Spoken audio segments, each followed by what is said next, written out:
Kakuyaw ning balita nga ang Cebu kuno apil sa mga syudad sa Pilipinas nga murag nag-anam og kaunlod. Pero sa akong pagsabot, wa magkaunlod ang yuta, kundili ang tubig sa dagat mo'y nagtubo. Gani, gipanglantawan nga sa tuig 2050, daghang mga syudad sa Pilipinas nga makasinati nga ang pipila niini kabahin masanapan sa tubig. Ug apil niining maong mga syudad ang Cebu, Cebu City. Ligro no.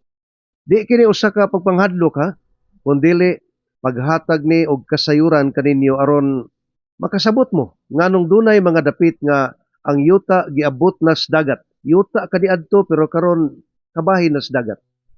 Matod sa report sa Climate Central Org nga base sa pagtuon ang tubig sa dagat motubo diri sa nasod, motubo og 5.7 millimeters ngadto sa 7.0 millimeters kada tuig. Gikan ni adtong 1993 hangtod sa 2015 ang ilang study. Sa ato pa karon nag-anam og tubo gyapon eh.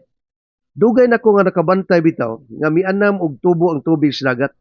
Kay kaniadto may yuta mi nga napalit daplin sa dagat dito sa Barangay Lambusan, lungsod sa San Remigio sa northern part sa Cebu. Kaniadtong 1975 pagpalit namo sa maong yuta daplin sa baybayon, layo ra kayo ang dagat. Gani ang daplin sa dagat, yuta pa, gitamnan pa namog mga kamuting bagon.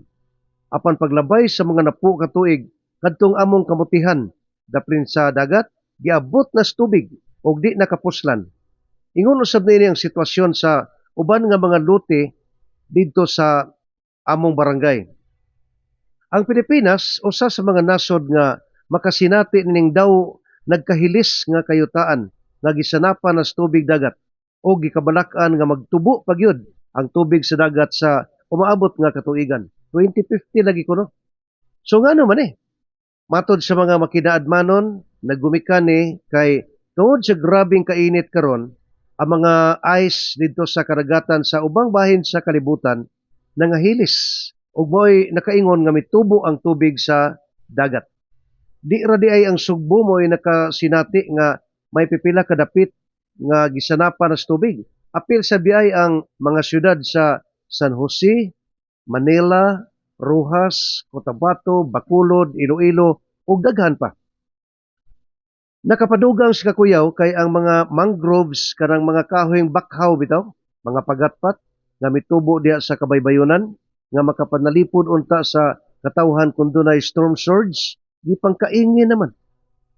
Ang nakaingon sa pag-init sa panahon mao ang pagpadayon sa pagpamutol sa mga kahoy diha sa atong kabukiran. Nganuman kay gipangtukuran og mga subdivision. So sigon sa report nga ang grabe gyud nga maapektuhan sa pagtubo sa tubig dagat mao ang City of Manila. Din matod sa Greenpeace East Asia, dunay mga dapit sa Manila nga masanapan sa tuig o sa tubig inig ka 2030 ug sa mosunod pa nga mga dekada. Yawa. Ang tubig sa dagat sa Manila Bay matod pa giingon nga nagtubo og 13.24 millimeters kada tuig. Dako no? Samtang sa uban nga mga dapit sa Metro Manila, masanapan og mga 10 centimeters kada tuig tungod sa rapid urbanization ug extraction of groundwater. Anang sobra pag kuha ni tubig sa ilawom sa atong mga tinubdan. So mao di ay nabisag giunsa na to pagsulbad ang problema paglunop sa baha diri sa Cebu City. Lisod gyud masulbad. Kay ang tubig sa dagat nitubo na pag-ayo kung itandi kaniadto mga tuig sa karaan pang Sugbo. Inantamo nga doon ako mapa sa karaang Cebu nga nahimo nitong 1873. Tuig ba? 1873. Nga doon na pa'y lake gani diha sa may barangay Parian pero karon nawala na.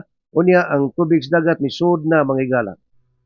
So mo na ang ubang mga dapit nga peligro masanapan sa tubig, ang ubay-ubayng bahin ini ang Sulo, Tawi-Tawi, Cotabato City, Pangasinan, Isabela, Bulacan, Batangas, Quezon, Cavite, Palawan, Masbate, Camarines Sur, Negros Occidental, Iloilo, Bohol, Cebu Eastern Samar, Sambuanga del Norte o Sambuanga del Sur.